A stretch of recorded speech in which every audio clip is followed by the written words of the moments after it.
목소리로 봉독하겠습니다. 시작. 요셉 자손이 제비 뽑은 것은 여리고 샘 동쪽 곳 여리고 곁 요단으로부터 광야로 들어가 여리고로부터 베델 산지로 올라가고 베델에서부터 루스로 나아가 아렉 족속의 경계를 지나 아다롯에 이르고 서쪽으로 내려가서 야블레 족속의 경계와 아래 베토론과 게세레까지 이르고 그 끝은 바다라. 요셉의 자손 므낫세와 에브라임이 그들의 기업을 받았더라. 에브라임 자손이 그들의 가족대로 받은 지역은 이러하니라.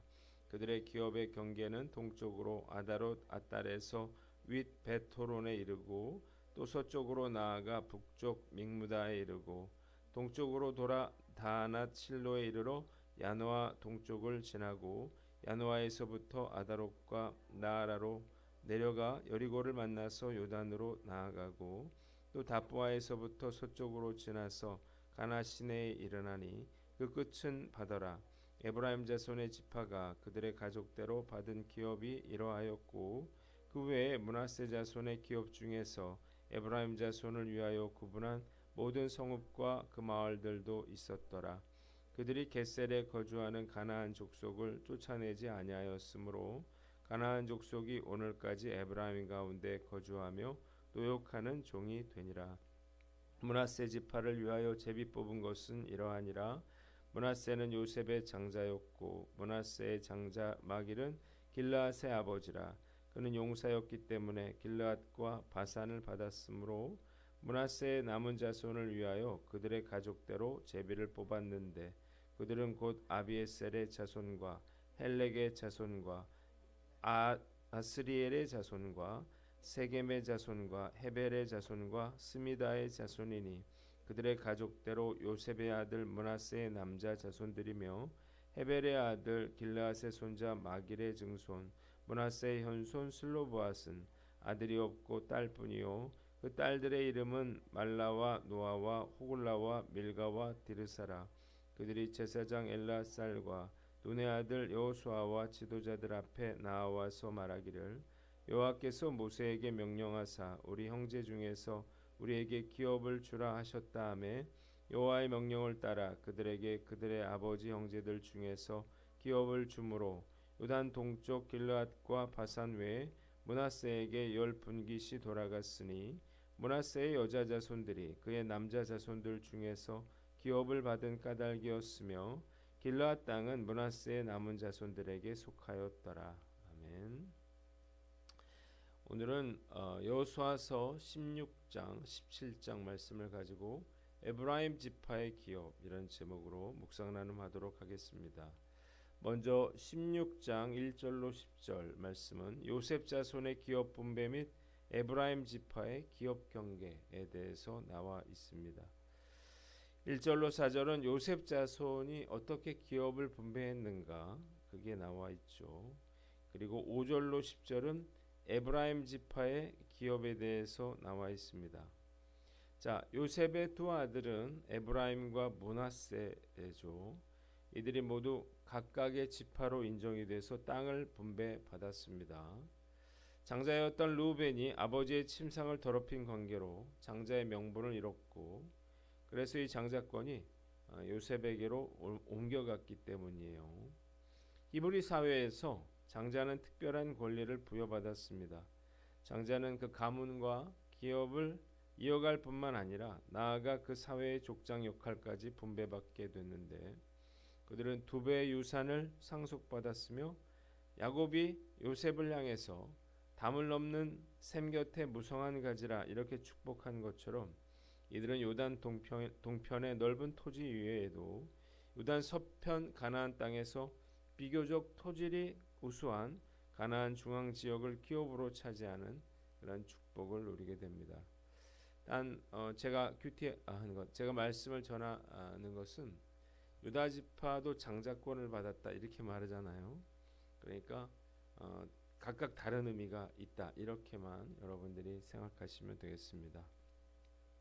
자, 본문이 우리에게 주는 교훈이 있는데 영적 장자권을 사모하라는 것입니다.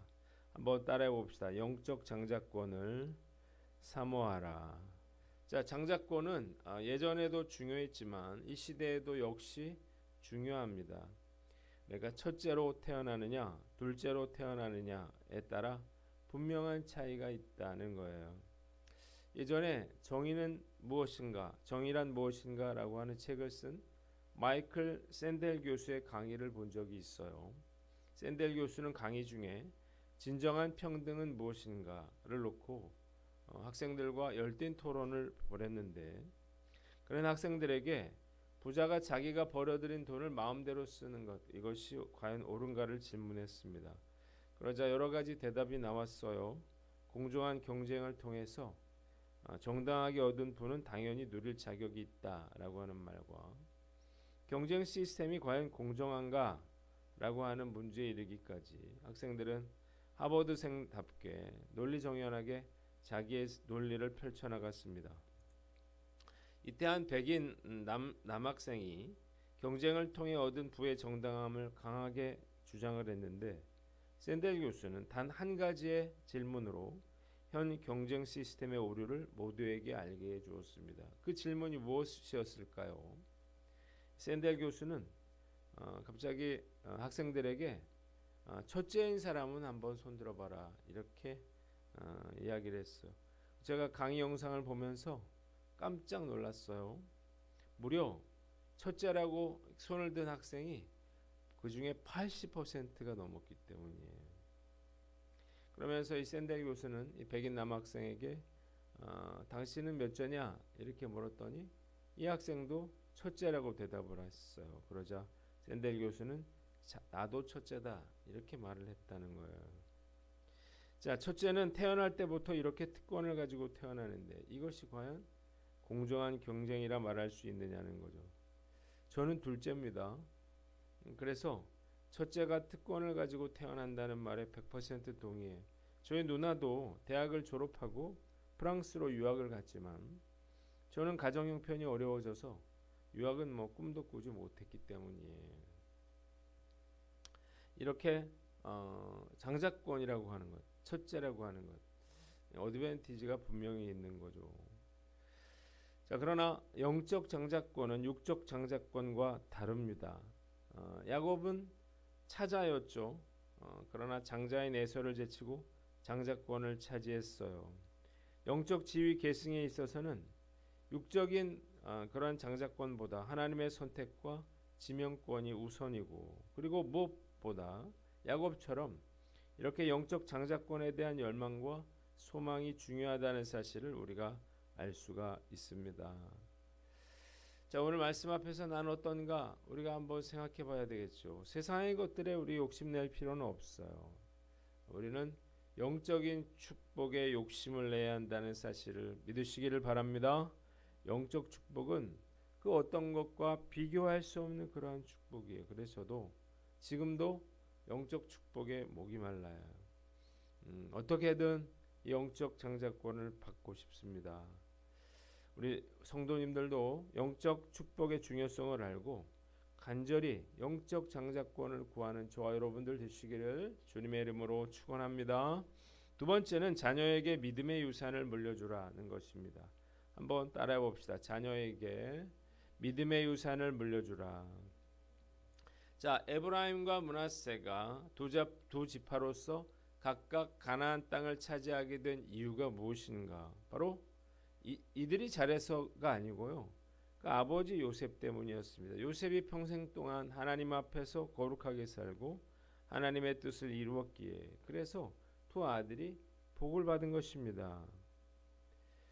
그러니까 믿음의 부모에게서 태어나는 것보다 더 큰 축복은 없다는 사실을 깨달으시길 바랍니다. 저는 불신자 가정에서 태어나서 이 사실을 너무나 잘 알고 있습니다. 저희 아버지가 서울대 나오고 부자였지만 우리 가정이 복음화되기까지는 정말 많은 어려움을 겪어야만 했습니다. 그래서 저는 믿음의 아버지가 되는 것을 제 삶의 목표로 삼았고, 그리고 믿음의 유산을 제 자녀에게 물려주려 노력을 해왔어요. 그래서 저는 제 딸이 저의 믿음의 그런 유산을 누리며 살아갈 것이라 확신합니다. 그러니까요, 부모라면 자녀에게 그 어떤 것보다 신앙과 믿음의 유산을 물려줘야 한다는 사실을 깨달으시기를 바랍니다.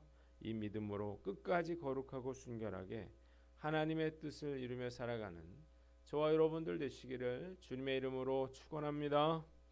두 번째는 17장 1절로 6절인데 므낫세 반지파의 기업에 대해서 나와 있습니다.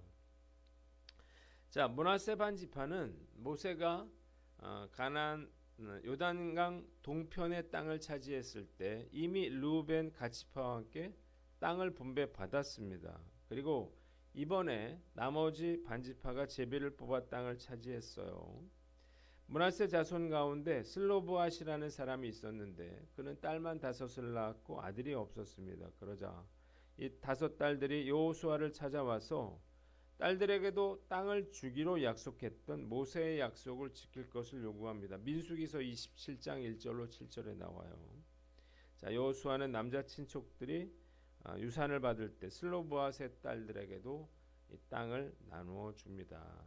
자, 본문이 우리에게 주는 교훈이 있는데 첫째로 용기를 내서 도전하라는 것입니다. 한번 따라해 봅시다. 용기를 내어 도전하라. 자, 슬로브앗의 딸들의 용기와 믿음이 참 놀랍다 이런 생각이 듭니다.